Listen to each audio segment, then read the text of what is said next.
This is so whiny. Little kitty. Listen to this. This is how whiny Kevin is, okay? He's like, well, I had to put it up to 15 right away, so I couldn't get it up to a 4 on the speed. Like, it sounded exactly like that. Like, that's whiny Kevin. Elliotte, there will be no gentleman's sweep. Instead, as Connor McDavid has said, the Florida Panthers are getting dragged back to Alberta, Game 6 on Friday.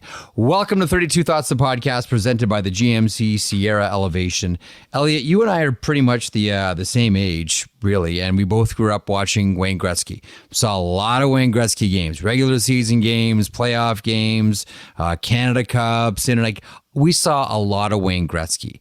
And at a certain point, you just stopped being able to say anything about Wayne Gretzky. There was like nothing more you could add to what has already been like. You just couldn't say anything anymore. It's like, how am I going to top what I just said about Wayne Gretzky 5 minutes ago? We're there with Connor McDavid now, aren't we? First of all, Jeff, we should say now we have a series. We do. Even when it was 3-1, we did not have a series. That wasn't really a series.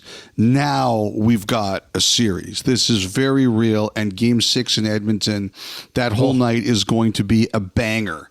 I'm not going to be so bold as Kelly Rudy to say we're coming back to Florida. I love that. We're guaranteed. Good on Kelly. Like Good Kelly on really Kelly. put himself out there. I'm not doing that yet. But we have a series now. And Florida, for the first time in the playoffs, Florida's got to be feeling it. They wiped out Tampa. They were the better team against Boston. I never really thought they were in trouble there. And even against the Rangers, I didn't think they were in big trouble. I thought they really carried the play. Now, even though they're up 3-2, I think they're in a little bit of trouble. To me, this is the most pressure that Florida is going to feel because the next couple days, all they're going to hear is, are you guys hearing the footsteps? So I do think it goes on them a little bit. As for McDavid, I mean, the only thing you can really say, there's two things. He is breaking records that I never thought would be broken. I never thought we'd see Gretzky's 31 assist playoff erased. It's over. And I don't care that Gretzky played fewer games. I don't care at all. It's a different game now. And the fact he's even within striking distance of Gretzky's 47 points, it is unbelievable to me. Watching Gretzky at his peak in the 80s, I never thought we'd see anybody in the same universe as him. But here we are. I feel, and I don't have a vote this year, I feel the Conn Smythe is over. Win or lose, I think McDavid has won it. The voters may disagree. They have a bit more power on this than I do. But my personal feeling is it's over and he has won it. We'll see. And the other thing, too, is, and a couple people texted me about this, obviously the offense gets all the attention. It's sexy. However, he's making some great defensive plays, too. Like, just great defensive plays. Some stick checks, some battles. He's not just doing this on the offensive end of the ice. He's making really, really good defensive plays. And it reminded me of at the end of the game when he scored the empty netter. I remember as a kid in my house league hockey team, we back when there were ties, Jeff, we had a lead with an empty net. I can remember this like it's yesterday. And another player on our team, we shot the puck down the ice. A guy made a similar diving play as Tkachuk, which was an incredible effort. Great and play. he was lying in the net, and one of my teammates shot it very weakly because he didn't want to hurt the guy. And it didn't go in, and they scored, and we lost the 1 point. It was like a tie game. And I remember our coach screaming at us and saying, like in a kind of funny way, it wasn't abusive or anything, but he was saying, like, next time that happens, you put it through the guy. We got to win the game. And we're like 9 years old. It was really funny. Like, he was laughing, and you put it through the guy. You gotta win the game. And I don't care where Tkachuk was in the net. McDavid was putting that through. Like, that was going in the net. Like, he's got the killer instinct going. There are a couple of questions on Twitter that I got, I'm sure you got in your timeline as well, asking if Tkachuk knocks the net off.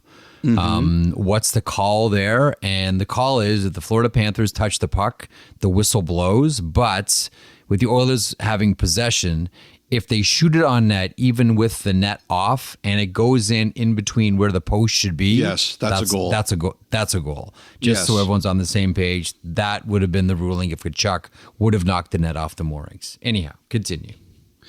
I just want to say, you said something. I think a lot of people said it, but I heard you say it on your radio show at the top of your show on Tuesday. And that is that Stuart Skinner was going to win or lose that game for Edmonton in the first 10 minutes, and he won it. And, it should be mentioned, Edmonton had a glorious chance on the first shift. And Bobrovsky made a huge save. Yeah. Bobrovsky made a huge save right in. And then the onslaught began, and Skinner was incredible. And the thing I really want to say about Skinner is what he has taught us is that he's a really nice guy. He talks on game days. He's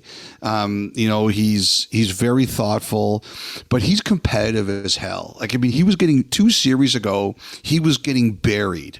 Look at his record now as series go deeper. He's lights out. He's been late in series, he doesn't lose. And the thing that says to me is, I always say to people, polite but firm, that people who are nice people, they have difficulty either negotiating for themselves or standing up for themselves. And I struggle with that, especially earlier in life. And I say, you can be mean, but you can also be polite but firm. And Stuart Skinner is polite but firm. He's super competitive. He cares a lot. Like everything he's shown in this playoff says to me that he has the makeup to be an extremely successful goalie. He may not have the high ceiling of some of the other goalies, but he's a fighter. And he's shown he's a fighter, and he's, and he saved that game for Edmonton early and late. I'm not going to lie to you, Jeff, when they made it 4-1, I said to Dave, sitting up there in our perch, I said, the one thing you can't do if you're Edmonton is you can't give up a quick goal. And Florida went right down the ice and scored. I was Rodriguez. Oh man, by the way, that guy has played great. Rodriguez he really has played great. Yes.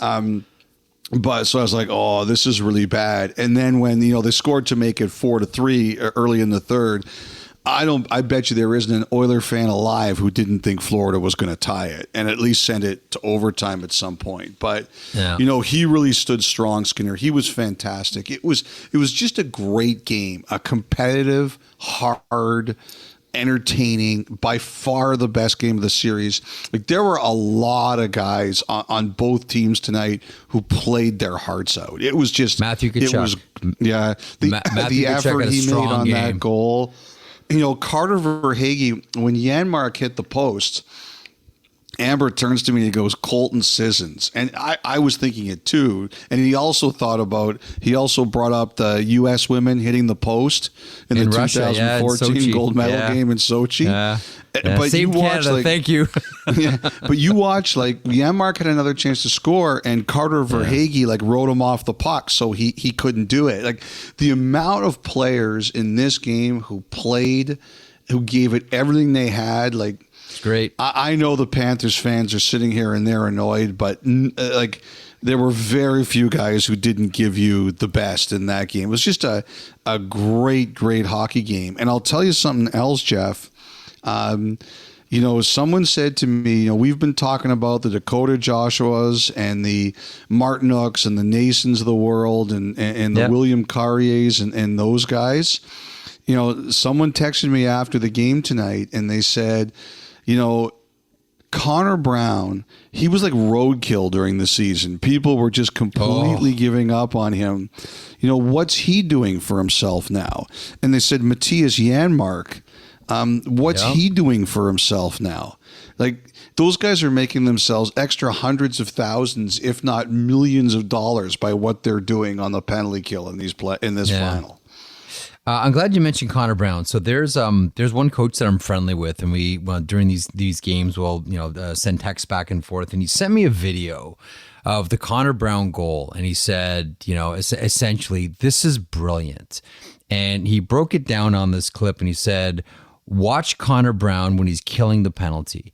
He doesn't go all the way up to the blue line. He's back a little bit, so he's not overcommitting, but he's still in position where his stick can be effective.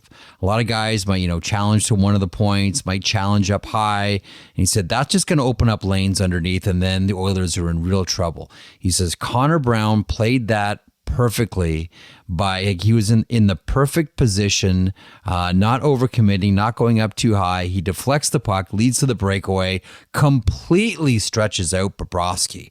Like, think about that for a second. Think of the pressure that you're under, and then have the poise that Connor Brown did to stretch Bobrovsky out all the way across the nets before tucking that in. Like, it's not the spectacular play that Connor McDavid made later on. We'll get there. But that Connor Brown play is technical perfection in how you kill a penalty and how you create a turnover. And don't forget to Gretzky. And he listened to Gretzky. And let's not forget too, on that Janmark chance that you talked about earlier, like 15 seconds in, who makes the beautiful pass? It's Connor Brown. Like, this Connor Brown story continues to pick up more and more steam, and it gets better and better each and every game. Now, the Corey Perry goal with the Connor McDavid play. My first thought was Wilkinson, Chambers, Mario Lemieux, Pittsburgh Penguins, Minnesota North Stars. Did you have that same vibe about this one? The way that Connor McDavid just sliced and diced Mikkola and Kulikov. There's that goal I think of, but the other one I think of, which is not exactly the same, but it's Lemieux on Ray Bourque. That's the other one I think turned of a lot. Yeah, it wasn't 1-on-2, but it was an incredible goal. Like as you said before, like what else do you say about this guy? What I really liked was the smile after the 3-0 goal, the one he put through Bobrovsky's legs, because that was like a goal scorer's goal. And that was that when I saw the way he kind of smiled and smirked after that one, to me, that was McDavid's way of, we're going to get these guys. Like, normally he's so fired up, but it was just a calm smile. Like, that said to me, this is a guy who's completely in control of this series right now. Yeah. Can let me take a little detour on that 3-0 goal, the Connor McDavid goal. So I don't know if Kevin Woodley himself controls the In Goal Magazine Twitter feed. But probably he probably hijacked it. But maybe. I mean, his company, man. He's grown that thing root to the fruit. Good for him. Yeah. Dynamic and great. So In Goal Magazine on that goal, because Bobrovsky stays up and hugs the post, old school. So In Goal Magazine sends out the tweet. This will be our response from now on whenever someone responds to any reverse VH goal with, quote, just stand up. And no, this is not a Bob critique, very uncharacteristic of his tactics. If you look at Bob, that's the old school way to play that shot. And it goes right underneath the stick. How many times have you seen the reverse VH there and we complain, oh, it's like, Jack Hughes banks it off the goaltender's mask or it goes up high. Somehow it gets in. You say, just stand up. Well, look at the goalie that just stood up and look what Connor McDavid just did to him. Thought it was interesting that In Goal Magazine, of all places, like the premium magazine for goaltenders. I think Marty Baron said the same thing. Oh, did he? Yeah. I think so. Wouldn't surprise me. I would imagine a lot of goals. It's late. I'm not checking. I'll just go with it. We'll just give it to Marty Baron and move on. But the smile was something, because as we used to talk about with Nathan McKinnon, until he won the Stanley Cup, we weren't sure that he had upper teeth. And I think we can say the same thing about Connor McDavid. That's pretty funny. I don't know. I mean, it's just been incredible to watch. It was, like I said, I'll say it again. I thought when it was 4-3, Panthers were going to tie it. There was one that was deflected wide of the net that everybody in the building thought was in, and it went bananas for about a half second. It was just everything about that game was great. It was great. It was great, competitive, hard game. And awesome. I'll say something else too, Jeff. One thing you notice now is that Bennett, he's starting to the one of the stories from the beginning of the series was the friendship of those two guys. Ben is starting to run McDavid a little bit more. Like, it's almost like at the beginning he was like, I know what I have to do, but not exactly the minor midget Toronto Marlies going up against Robbie Fabry and the Mississauga Rebels anymore here, Elliottes. No. He's starting to take a couple of more. Like, there was a big one in the second period, and even McDavid took a shot back at him. McDavid gave it back to him. Yeah, which I liked. I'm all for that, but I don't know. I mean, the other one here too, like, if Edmonton, you remember Ken Holland said pregame game 4 that they hoped they were going to have Kane back again. If you're Edmonton and he's ready to go as good as he is, can you change your lineup? They're playing so good right now, Elliot. I would not touch it. I would not move this thing an inch to the left or an inch to the right. Yeah, I get it the way it is. I understand. I know it's Evander Kane and power forward and what he can bring. I don't know that I would touch any of this. Now, there is one person, and I can understand the frustration. There is one person who's really not enjoying himself right now, and that's Bill Zito, the general manager of the Florida Panthers, who we've talked about death stares before, and normally that's reserved for coaches, and there have been some that have some great death stares, but I don't know that I've seen a death stare that good like we saw Bill Zito at the end of the game. Yeah, he chucked the water bottle. There's a frustration, whatever, release valve, but to me it was the stare. Like, as a manager, like, your work is all done. You can't control things anymore. And you're just watching and you're getting angrier and angrier. And Connor is like 8 points in 2 games and you can do nothing about it. All I'm saying is I recognize it and I understand it. I really understand it. My feeling on that is these people are competitive, and you're right. They don't have any control over it. So it's a lot harder. Oh, it's torture. The one thing, I don't have any problem with his reaction at all. One thing I thought about was it just shows what we talked about earlier, which is the pressure is ramping up. Yeah. It's interesting. Like, Kevin, we were talking about this in the drive back home to the hotel, and Kevin was saying, they still got to beat you twice more. And he's right. Like, I understand how he thinks about that, but the wheel does start to grind, and now it's going to grind. I don't, like I said, I don't think it was there after game 4. It's 3-1. You're the Panthers. You're a hell of a team. To me, that was nothing. Now it's something. Mm-hmm. The one thing we should mention as well, at around the midway point of the second period, the Florida Panthers kind of woke up here. Yeah. And they carried that right to the end. Yes, I know we're talking a lot about the Edmonton Oilers, and it's a fantastic story, and here we go getting to game 6. But let's not forget here, and Paul Maurice talked about this in the post game where he said something along the lines of, Edmonton only had 6 shots in the third. We played really well. We got in some penalty trouble and things we can clean up. I can't remember exactly what he said, but something to that effect. Let's not forget here that when the Panthers woke up in this game, it was trouble. And they gave Edmonton everything. Yes, they did. That they wanted. Like, let's not think that this is just going to be the proverbial layup, the 2-foot putt here for the Edmonton Oilers on Friday.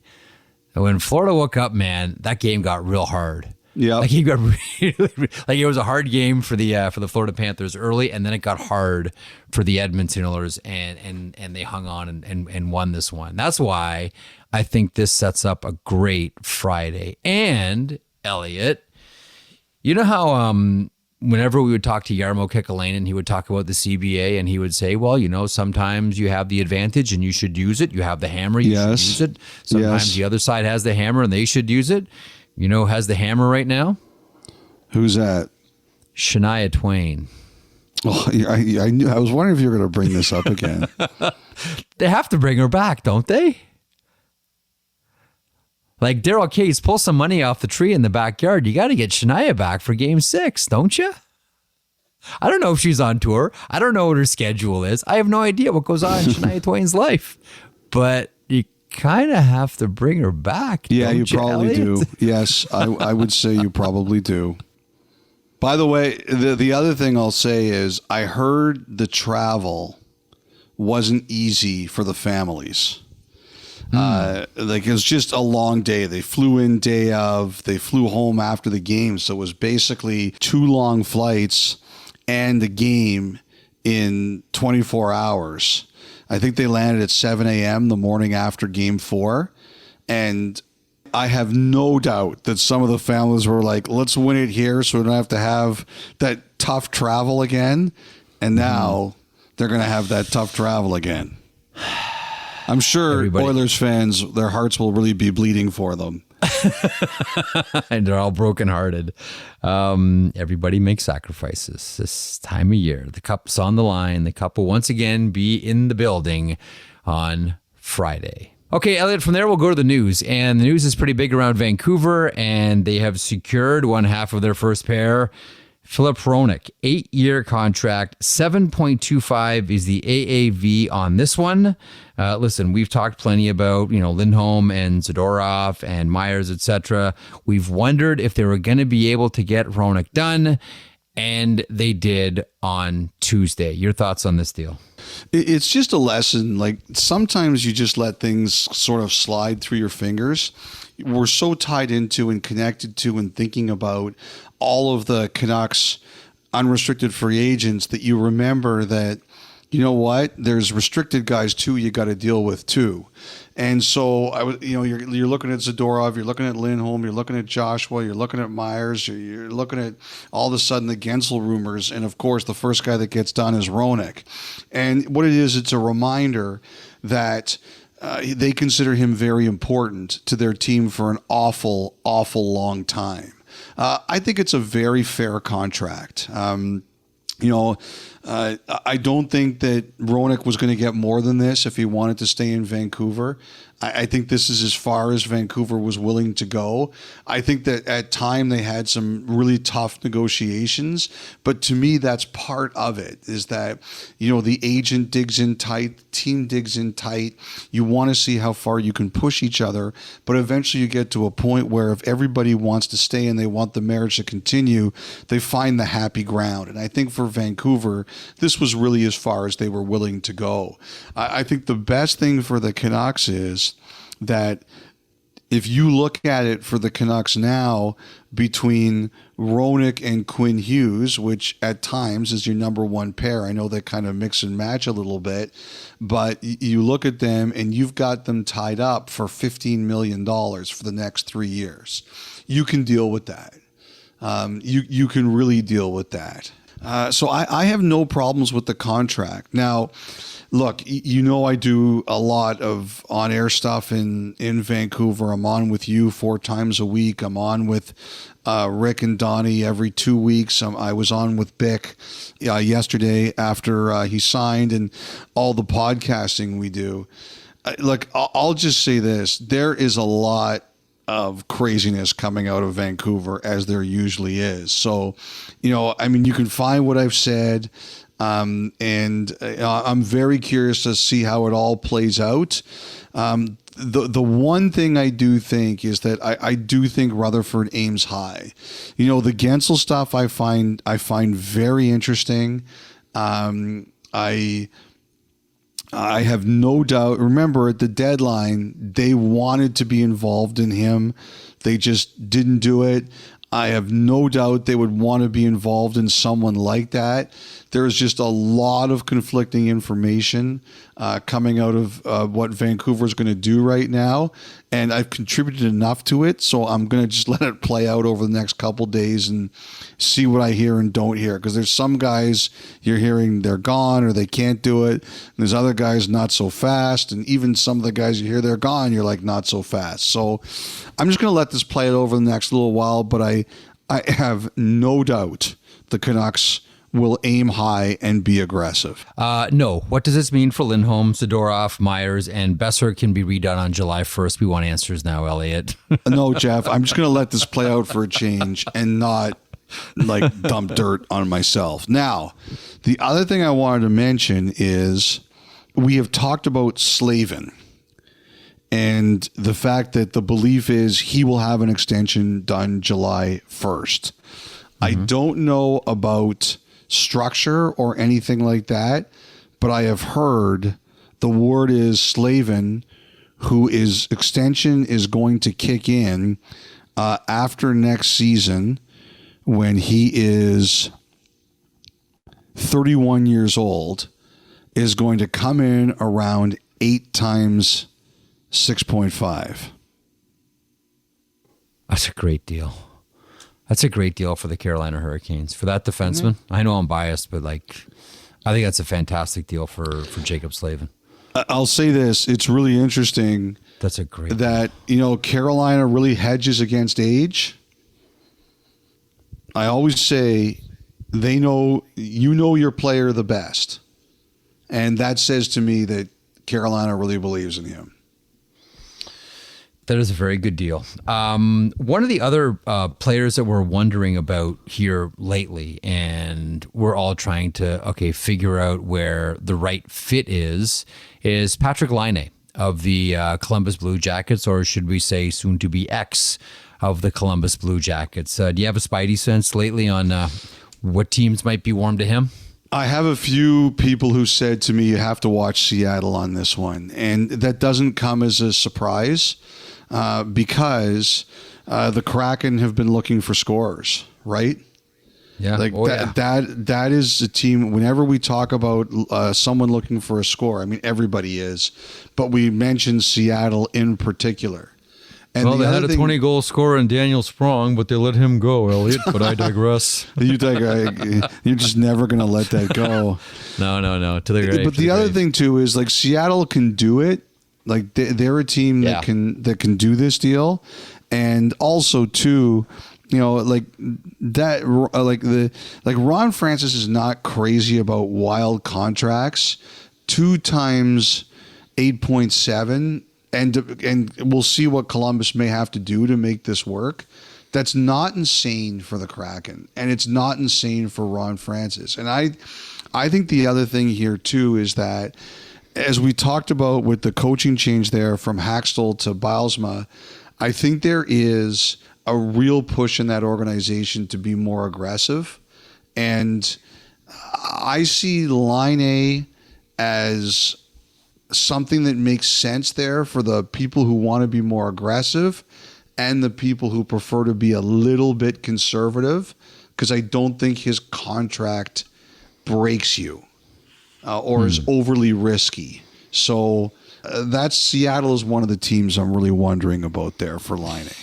Speaking of Seattle, real quick note, we've been following along the American Hockey League Calder Cup Finals, and Coachella Valley in Game 3, first game back home. Man, did they ever lay a thumping on the Hershey Bears. Final score is 6-2. Shane Wright, 2 goals, 1 assist. In this one, they now grab a 2-1 series lead, just adding on to the Seattle conversation there. Now, speaking of the American Hockey League, last podcast we had mentioned Cam Abbott and the speculation about him going into AHL Chicago.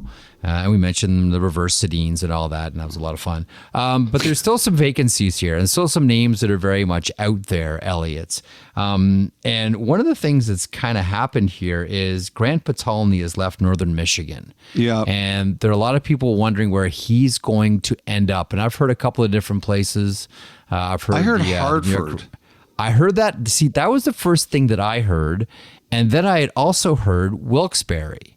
But then I remembered our conversation as well previous about John Snowden and Wilkes-Barre. So now I really don't know what to believe, what's going on in the American Hockey League with some of these vacancies. And then who knows what's going to happen to Todd Nelson at the end of all of this, Hershey Bears head coach. Who knows? Like I said, I really believe, I heard that Patolny was going to Hartford. We'll see. Okay. And so we did mention John Snowden, who has a history with Kyle Dubas as Wilkes-Barre. I heard the same thing. But I got thrown a new name, Kirk McDonald, who was coaching Dubuque in the USHL. So I heard his name during the Stanley Cup Final game on Tuesday night. So, we'll see. I mean, We got lots of names here. We're throwing darts. It's late on a Tuesday night / Wednesday morning. So we're throwing darts. Just doing the really responsible thing here, just late at night, just like throwing names out and attaching them to teams, just whatever. Before we go to bed, let's just throw some names out there and start some fires, essentially, is what you're saying. Yes, let's do that because it's responsible, as you said.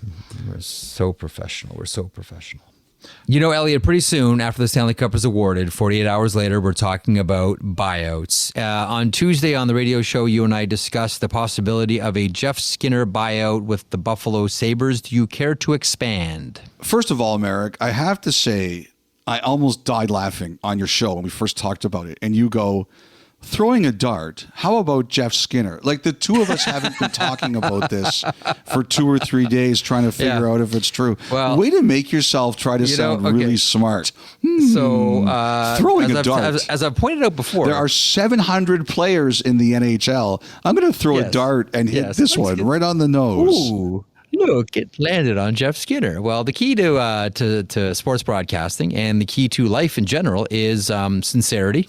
And once you learn how to fake that, Elliotte, you got it made. These are words that I live by and remain true on Tuesday's broadcast of TJMS. Yeah, it was everything I could not to laugh when you said that. But thank you. So this is something that has been floating around hockey circles for probably, at least it reached my ears about 3 or 4 days ago. And the tough thing is that, you know, the Sabres aren't saying anything. He's represented by Don Meehan. Don Meehan is keeping quiet about it. And what someone else said to me was that you have to be careful because the buyout window doesn't begin until 48 hours after the Stanley Cup is awarded. So things can always change. So, you know, that's, you know, but I do think it was going to get out. It was, you know, something that more and more people were talking about. Now, you know, someone said to me, why don't the Sabres ask him to waive his no move clause? And the thing is that if you're Jeff Skinner in this situation and you know the Sabres may want to move on from you, you want to control things. That's what you want to do. You want to be in control of the situation. So it's probably better for you, unless you're absolutely convinced that Buffalo can trade you to a place you want to go. It's probably better for you to say no, just wait, just buy me out and let me go to a place that I want to go. And secondly, you know, his contract is $9 million. If we go to a situation where he's an unrestricted free agent, he can take his buyout, which is 2/3 of $22 million over 6 years, and he can pick it at whatever salary he wants. Skinner has much more control over the situation as an unrestricted free agent, getting to pick his destination at his salary. So I think that's why Buffalo is kind of in this position. The other interesting thing about it, there's a couple. Number one, for next year, his cap hit would be under $1.5 million using Capitals Friendly. And so it would give Buffalo an extra $7.5 million of cap room. And next year is a huge year for the Sabres. The other thing that kind of interested me about it too is that they're believed to be looking for a couple forwards. One of those edgier depth pieces that we've been talking about, but also a top 6 forward if they could. And, you know, Skinner, he had 24 goals last year. He scored 40 before. He scored 30 before. I know the big knock on him is, you know, he's played over 1,000 games. He's never made the playoffs, but he can score. So it's a really, really interesting move by the Sabres that will give them a ton of flexibility for next year, should it happen. But, you know, I always try to be careful with what I say unless I 100% know. So I can't say 100% it's going to happen, but it's definitely out there. And I think we're just waiting to see if Buffalo makes a final decision. Good job landing that dart. Okay. You know, Elliotte, one move on Tuesday that caught a lot of people by surprise, although we've all been wondering how the New York Rangers are going to create some cap space here. Barclay Goodrow goes on waivers. Yeah. I don't think this is about performance as much as it is about compensation and price. What's the backstory on this one? There's a few different ways we could go here. I mean, basically, it's a cap move. I think that's the most sensible way to do it. Barclay Goodrow, first of all, I pointed out that he had 6 goals in 16 playoff games this year. It's his time of year. And people are like, oh, you're trying to give him a soft landing. I had people doing it on social. I had people sending me text. I'm like, yeah, I hate to kick people when they're down. So I don't mind giving a little bit of love to someone. I think that clearly Goodrow would be staying with the Rangers if it wasn't for the 3 years at $3.9 million left. They need some flexibility to do some things. And again, if it wasn't for the contract, which they signed him to, this would not even be an issue. And if he doesn't get claimed, the buyout window doesn't open until 48 hours after the Stanley Cup Final. So now the earliest that can be is Sunday. I think that's possible he'll be bought out, but there is definitely a lot of smoke around San Jose. Now, here's where that gets a little bit interesting. So Goodrow has a 15-team no trade. And I would be very curious if San Jose is on it. I don't know. But considering, the season that San Jose just had, and also depending on when his list is due. Like there are some players who had to submit new lists recently. There are other players who don't have to do it until July 1st. I don't know. But what I would wonder is this the kind of move, like we know San Jose is looking for veterans. Like one player who's being talked about as a possible buyout is Cam Atkinson. And there's been reports that San Jose was interested in him, and he's not crazy about that right now. So one of the things I'm kind of wondering about here is maybe Goodrow can't be traded to San Jose, but because he doesn't have a no move clause, it doesn't mean he can't block being claimed by them on waivers. As I was driving to the game on Tuesday night, there were a couple of people who were presenting to me that scenario. Like I actually had someone call me and ask me, like, is there any way that Goodrow could block this? Could he file, like, for example, if San Jose was on his no trade list and they claim him on waivers, could he file a grievance? And like the answer to that is no. He has no recourse about that. But I think that's one thing that everyone's kind of watching. The waiver claim is 2 Eastern. Like I know there were some teams who suspect that Tampa was hoping he'd get bought out and he could go back there and they could potentially sign him. But it's a lot easier for New York if it happens this way. We'll see how it all plays out. Todd Marchand. Yes, you should explain that situation. To the Anaheim Ducks. So that was a situation where, and this was the beginning of the no move clause, where he had a no trade, but he was still eligible for waivers, and he had declined going to the Anaheim Ducks, and Doug MacLean placed him on waivers. Originally he cleared. And then there may or may not have been an agreement between Doug MacLean and Brian Burke to take said player as part of a bigger deal. And they kind of yelled at each other, right? They were not happy with one another. And then he got placed back on waivers, and we all kind of went, he was just on waivers yesterday. What's going on?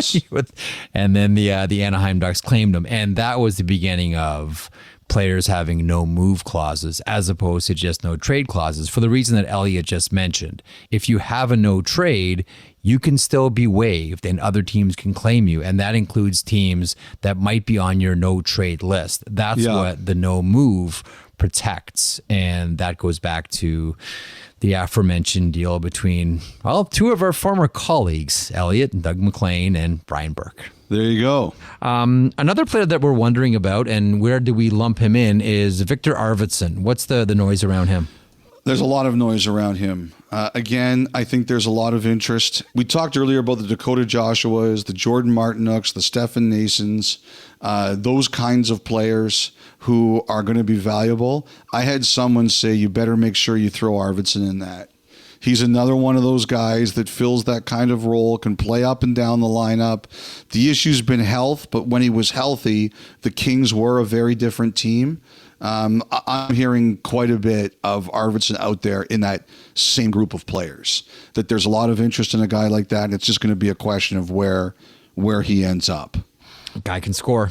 No doubt about that. Guy can score. Columbus Blue Jackets, real tough spot. Sometimes you're just a victim of circumstance, and that's where Pascal Vincent found himself. Mike Babcock in that situation last summer, dismissed from the Columbus Blue Jackets organization. Pascal Vincent takes over and coached the entire season with the interim tag, and then waited, and Don Waddell finally came in as the general manager, and the decision made on Monday to release him or relieve him of his duties as interim head coach. He gets fired, and you feel bad for him because you watch a lot of openings come and openings go for coaches around the NHL.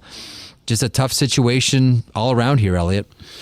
It is. There were some people who weren't that sympathetic. I heard from some people. I saw a little bit of on social, and I got a couple of texts about it saying that, well, like last year was a mess in Columbus.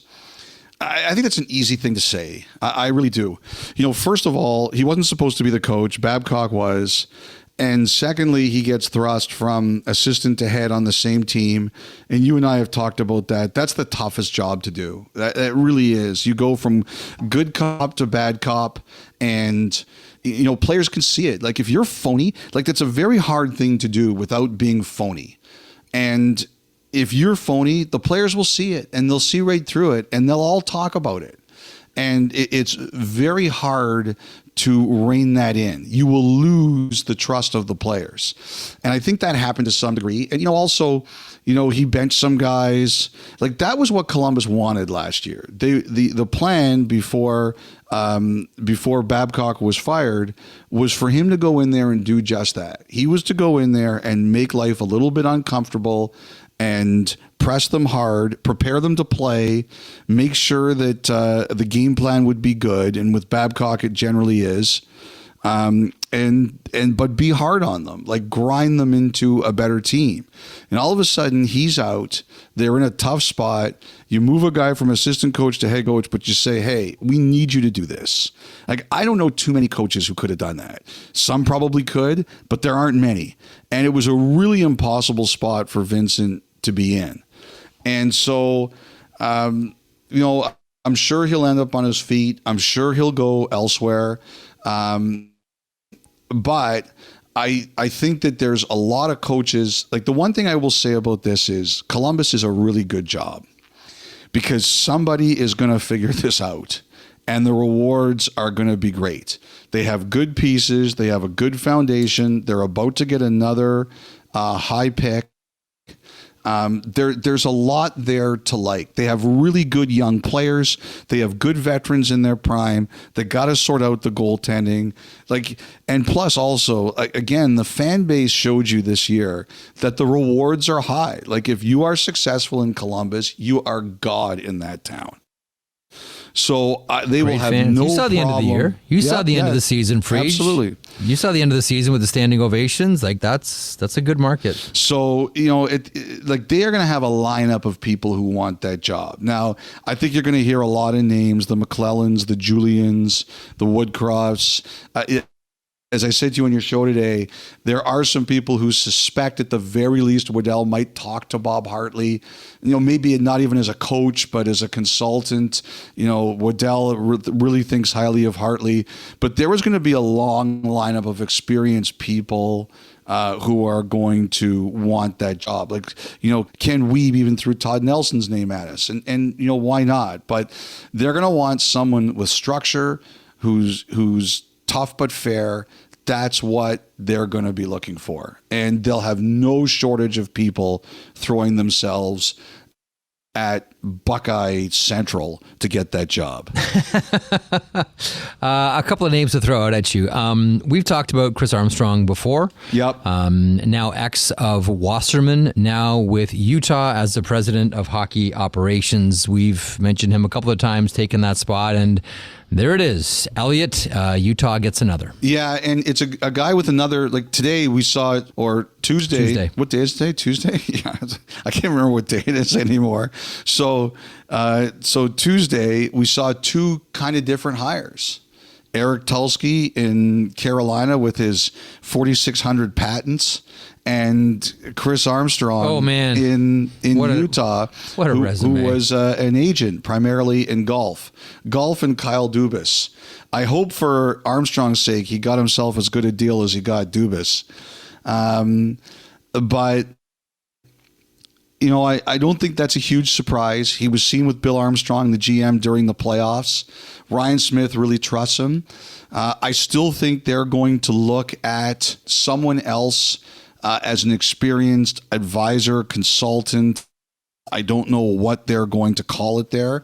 So I don't think Armstrong Chris is the last front office hire, but he's a really bright guy and Ryan Smith really trusts him. So I don't think anyone is shocked at all. Just as the same in Carolina, where Tulsky's a very bright guy. Tom Dundon trusts him. So I don't think anybody is surprised at all. Like I said, at the beginning of the process, I think Carolina opened it up to the possibility that a more experienced person could do that role, kind of as not the power voice, but as the facilitator and the information gatherer. But they interviewed Jarmo Kekalainen, and I do think that he was considered for that position. But ultimately, it's Tulsky's job, and I still think they're going to hire more people in Carolina too. But I don't think anyone is surprised. You know, it's one of my favorite paragraphs in the history of NHL press releases. The part of the Carolina release that outlines the bio, and just so all of our listeners get a sense of what we're talking about here with Eric Tulsky, now the general manager of the Carolina Hurricanes, Elliotte, this one's awesome. The Philadelphia, Pennsylvania native holds a BA in chemistry and physics from Harvard University and a PhD in chemistry from the University of California, Berkeley.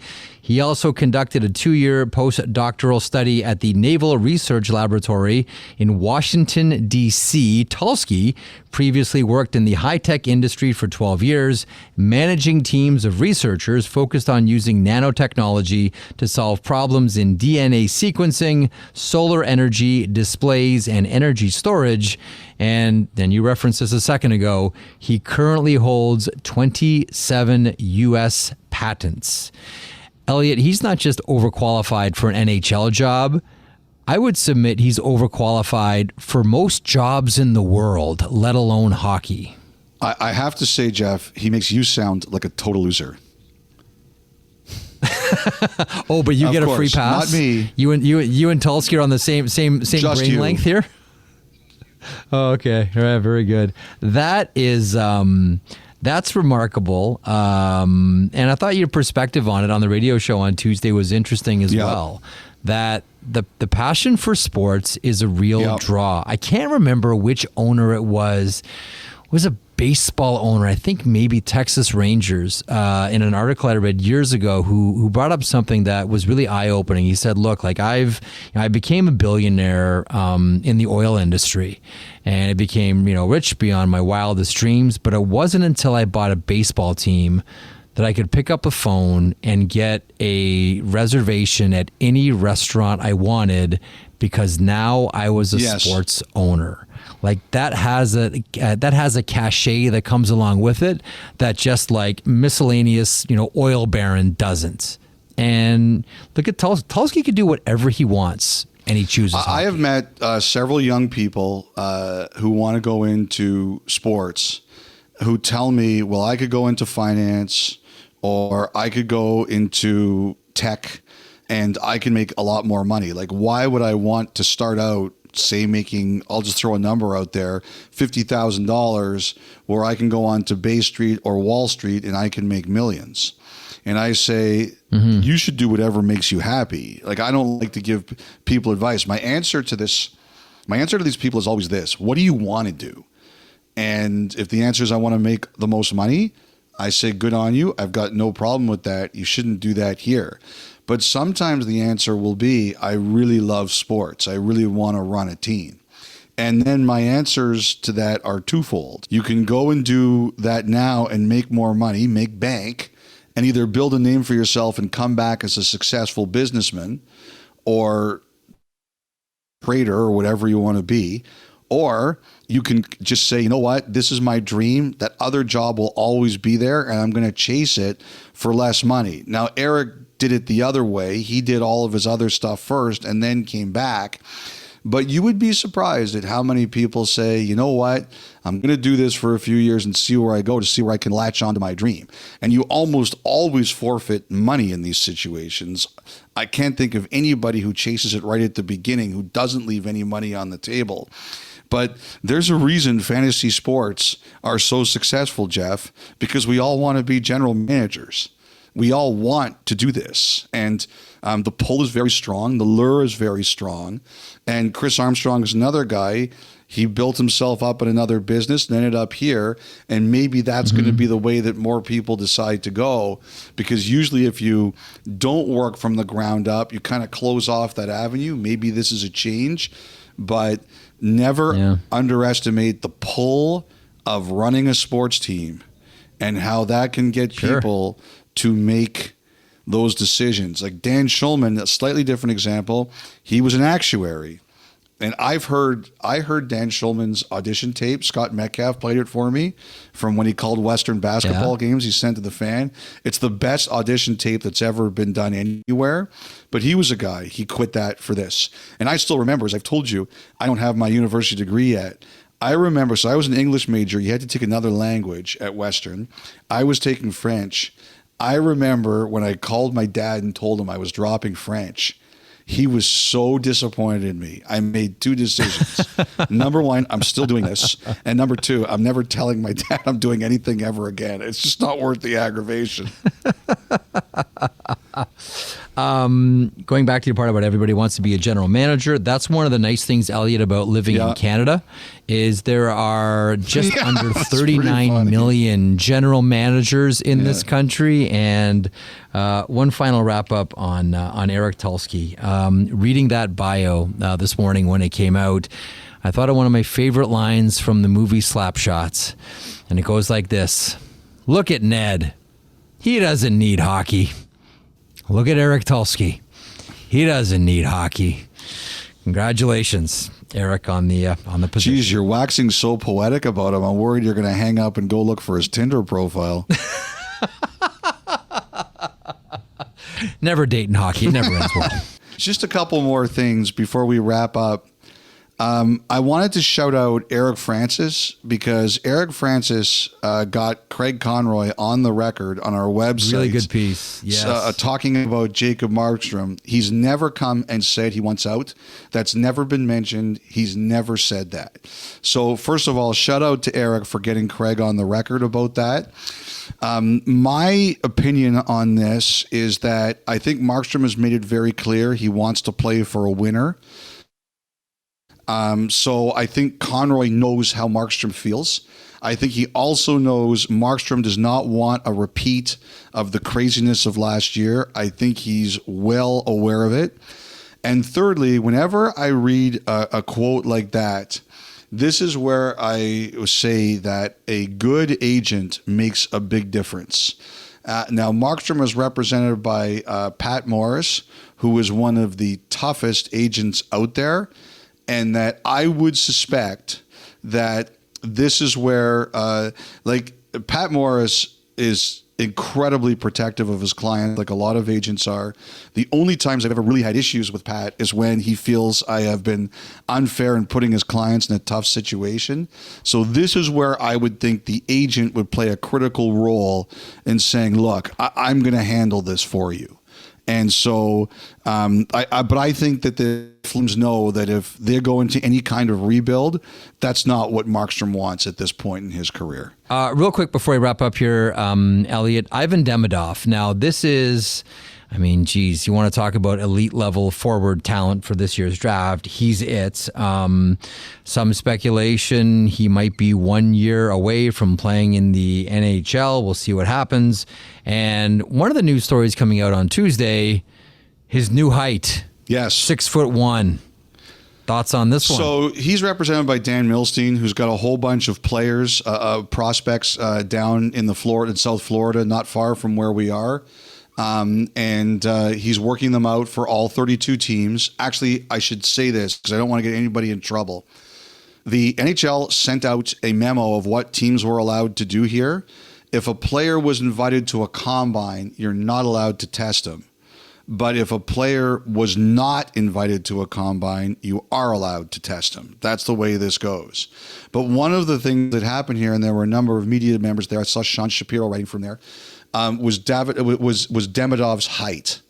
And because, I guess there were some rumors he's about 5'10", and the reports there said he's actually closer to 6'1", and I guess all the teams are there and a bunch of GMs are there. So it's a pretty big thing. There's a couple other players, specifically Russians, that people haven't seen a lot of.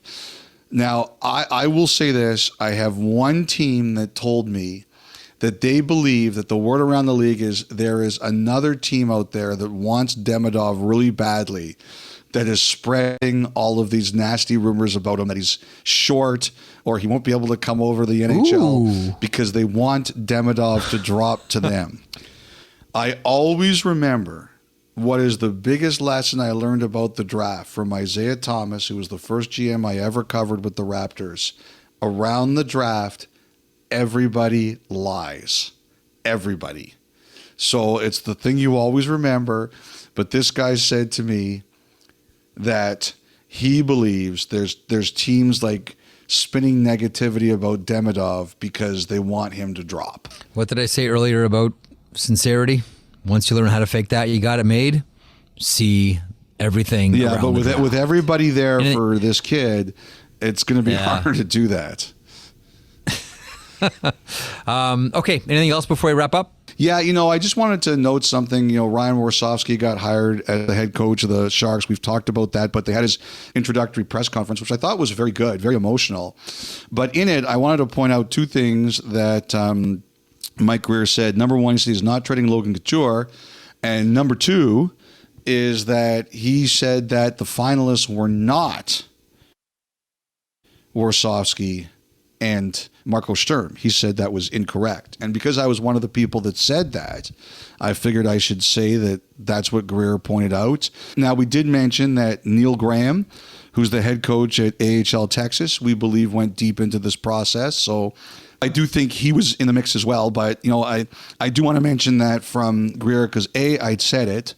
B, I would definitely concede that he probably knows better than I do. And C, I would also concede that if I argued with Grier and he punched me in the face, it would probably hurt. So I want to put that out there. Yes, congratulations to Ryan Warsofsky. Also, congratulations the South Carolina Stingrays, who have now sent 3. Yeah, that was a good pull by you. 3 head coaches into the NHL. Jared Bednar, Colorado, Spencer Carberry, Washington, and now Ryan Warsofsky of the San Jose Sharks. Had a nice conversation with them on the radio show on Tuesday. Nice. Okay, on that we'll hit a break. When we return, the Montana's Thought Line. Keep it here. Listen to the 32 Thoughts podcast ad-free on Amazon Music, included with Prime.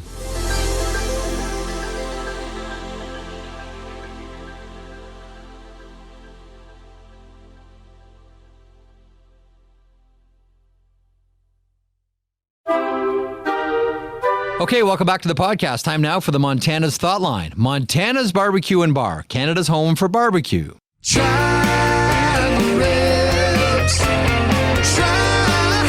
the ribs. You got to try the ribs. Elliotte, when this podcast goes off the air in a few weeks, people are going to miss that squealing guitar and going to miss Try the Ribs. Actually, that's not true. That has that jingle has the drug that will live with you all summer long. Thank you to Rick Turner. 32 Thoughts at sportsnet.ca, 1-833-311-3232. Griffin Porter puts all of these together. He is the Thought Line curator. First of all, let's go to Brad. So Brad has a shout out for you, Elliotte Friedman. He says, I am the Newfoundlander Elliotte was talking about with the sign getting Connor to sign at the lights. Thanks for the shout out, during intermission last night in Game 4. Looks like I gave McDavid some magic. LOL. It was nice to meet you, Elliotte. You have a thought on that, Elliotte? Brad, the Newfoundlander you talked about. Brad, I'm glad you had a great trip. I'm glad Connor signed your sign, and I'm surprised he didn't fly you to Florida for Game 5, knowing how superstitious he is. Should take Shania Twain everywhere is what he should do. That's amazing luck for the Oilers. Okay, Chris and Shavannah from Abbotsford, BC. Hello, gentlemen. Day one fan of the pod here. Wow. I've been a fan of the game for 30 plus years, and during Game 1 of the finals, Philip, that would be Pritchard, brought the cup out, and it was an amazing surprise. My wife asked me, what does, quote, the cup keeper guy do when he isn't escorting the Stanley Cup around? I didn't have an answer for her. So our question is, what does Mr. Pritchard do when he isn't transporting the cup around? He's probably on vacation, to be honest, because it's a full-time job. There's the times you see the Stanley Cup out there, and there's lots of Stanley Cup is at places where you don't see it. Events, parties, other hockey-related goings on. Craig Campbell is the other person. And we know Mike Bolt, you and I, Jeff, but I haven't seen Mike during the Stanley Cup Final. I have seen Craig Campbell, who, along with Phil and Mike, is another keeper of the cup. As a matter of fact, I think Ron showed it on our hit on Sunday, but on the charter that about 60 or 70 of us are taking between Edmonton and Fort Lauderdale, they had the Stanley Cup with them. And the crew, the pilots and the staff, like just a great crew, treated us so well. They took photos with the Stanley Cup when we landed in Fort Lauderdale on Sunday afternoon. They took it out of the case and let the crew take pictures with it. So that's your answer. He's doing it a lot more than you even see. So when he's not taking the Stanley Cup around, he's either working at the Hockey Hall of Fame or he's getting a tan somewhere. He does a lot of work at the Resource Center. He's the VP at the Resource Center. And I'm glad you mentioned Craig Campbell as well, because he's a manager over at the Research Center. Like, the Research Center is like Toys R Us for me. Like, you know what Toys R Us is like for kids? The Hockey Hall of Fame Resource Center is a huge one for yours truly. Haven't been there in a while, but I am overdue for a visit. And I got to say one thing about Phil Pritchard. It's part apology and part praise. I bugged that guy so much with texts about hockey questions, like historical hockey questions. Phil is a walking encyclopedia. He's a great hockey historian himself, and he is always gracious. And even though I know that it's sometimes, maybe always, annoys him when I send him inane texts, he always says, no, it's okay.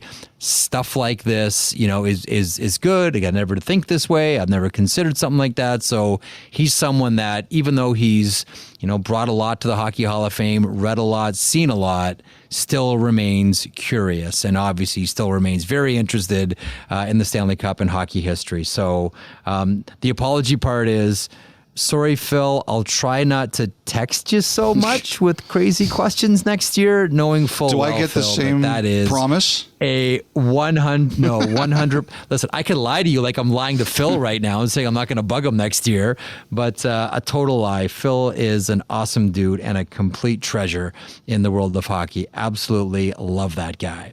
Here is another one. I like this one.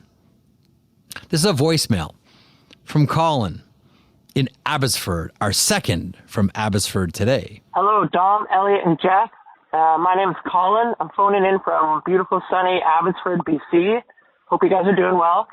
I recently saw some pics on Instagram of the now three-peat Kelly Cup champ Florida Everblades. And I noticed that in some of the pictures in the locker room, some of the players were holding clippings from the hockey net, the same way that college basketball does it as well. So my question is, has any Stanley Cup winning team ever taken scissors to the net and the players have taken home a souvenir? I can't seem to recall it ever happening. Maybe it's been discussed before, but you are the ones with the podcast, not me, so I thought I'd ask. Maybe it could become part of tradition, or maybe the NHL does not want their nets being cut to shreds. I don't know. Thanks so much, guys. Always appreciate your work. And go Habs, go. Boy, Ooh, a Habs fan in Abbotsford. Colin. that Great is question. a great question. So the only time I've ever seen before you answer it, the only time I've ever seen it was Brodeur when he set either the wins or shutout record. That's the only time I've ever seen it. It was the wins, yes. So that was the only time that I've ever seen it. That was win 552 for Marty Brodeur. That was 2009 in a game over the Chicago Blackhawks where the Devils won 3-2. Also, same night, sorry, Patrik Laine, he recorded .702, breaking the New Jersey Devils record, but good luck getting a headline when Marty Brodeur just got set the wins record.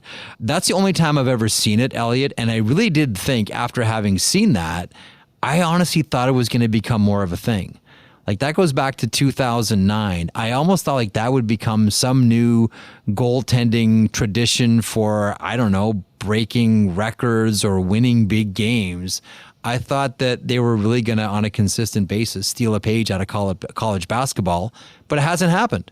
Maybe, as Marty Brodeur mentioned when he was cutting it, it's really hard to cut goalie mesh. It's really, really hard. Colin, if it happens now, you can say, I did that. Yes. You can have your own little corner in hockey history. But yeah, then, and I'm sure there are some listeners that might draw our attention to another place where it happened, maybe in another league. But the only time I've ever seen it in the NHL was Marty Brodeur, and Elliotte is the same. And that's it for the Montana's Thought Line for today. 32 Thoughts at sportsnet.ca, 1-833-311-3232. The way to get in. The Montana's Thought Line, Montana's Barbecue and Bar, Canada's home for barbecue. 2 from Abbotsford today. Nice. We'll be right back. Jeff, Elliot, and Tom on 32 Thoughts. Try their ribs today. Oh, yeah.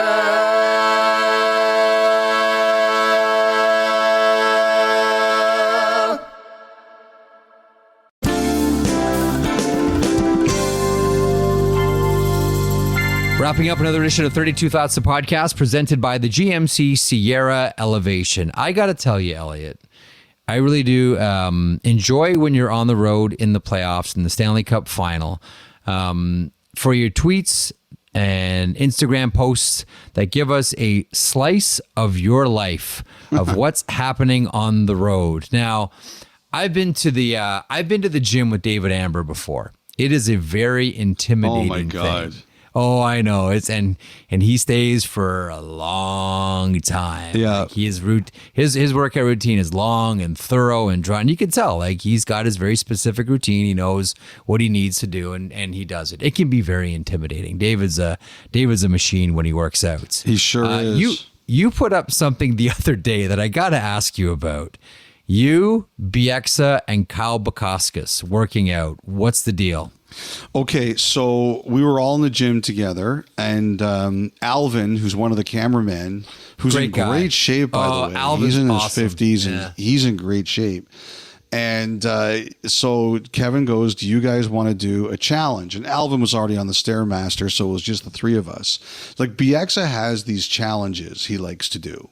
So I said, yeah, okay, let's all do it. So it was me, him, and Kyle, as the picture showed. And it's basically what happens is you turn on the treadmill and you immediately go to a 15 incline. And you have to do a mile. And you're not allowed to run. You could walk as fast as you want, but you can't run.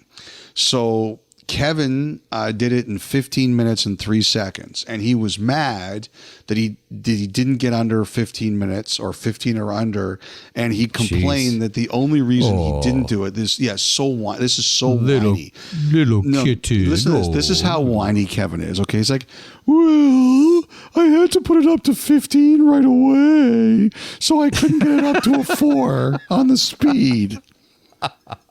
Like, it sounded exactly like that. Like, that's whiny Kevin. Well, just pour you a warm bath and get you a tea. Yeah. That's So he okay, goes 15, and his speed is 4 miles an hour. Like, he's a machine. Kyle, I think, got it done just under 16 minutes. And He's Kyle good. I've gone running in Florida with Kyle. He's good. He's a runner, right? Yeah, he's a good runner. Yeah. He's a runner. So, and I think he was around 3.8 to 4. Nice. Now, I did it in between 17 and 18 minutes. That's good. I was okay. I did. That's a big incline, man. Well, it's the first time I've ever done it, right? So I did it in my speed was 3.2 to 3.6. But the one thing is, like, he told you can't use your hands, like, you can't hold on, right? And there were times I went without it, but there were times I was like, shut up with the no hands. I need to use the hands here. So, obviously I was happy I got it done, but my goal now with this thing is that I want to get up to going, because I use the treadmills at 4. And I'll start at 10 and I'll go up to a 15 incline, but I do use my hands. So now, especially the higher I get. So my whole goal now is to do a mile without using my hands. So it's going to take me a little bit to do this. I'll probably end up doing it 2 or 3 times a week till I get it done. But for the first time I ever tried it, I was reasonably happy, except I felt I used my hands a bit too much. That was the thing. That was the only thing I didn't like about it, was I used my hands more than I'd like to. But it was a great challenge. Like, Bieksa has another one. He's done it with Amber. And basically, you're supposed to run a mile as fast as you can. Then you're supposed to do 100 chin-ups, 200 push-ups, 300 squats, and then run another mile. Now you can break up. Now there's a certain way to break up. You don't do them all at once. You break them up. And Amber did it. He did biking because he's not a runner. He did biking on either end. And I think I could do the squats. I think I could do the push-ups. I don't think there is a prayer that I would be able to do the chin-ups. So a lot of chinnies. And I can't run either. I would do the biking also, like Amber did. If David Amber says it's okay to bike, I look at that physique and I say it's okay to bike. But that's another one I'd like to take a crack at. The thing is, though, for me to do 100 chin-ups, I might not complete this for 6 years, but I'm going to try to do it. I think can you are you allowed to ask Juice if you can do it with bands? If you could do band assisted bands, chin-ups. I could do it. The other thing he said is band assisted chin-ups. They can be like kind of those like the momentum chin-ups. You don't have to go all the way down, all the way up. You can do momentum style too. Band assisted, I can do like 12 to 15, but to me, I don't want to do that. I want to do it the other way. Just to be able to do it to 100, then work your way in. No. Okay. You got to be game. You're starting at game 7. You start at game 1 and you get to game 7, right? I can tell you how you're allowed to start at game 1. It would be 25 sets of 4 because I can do about a maximum of 4 push-ups. 4 chin-ups.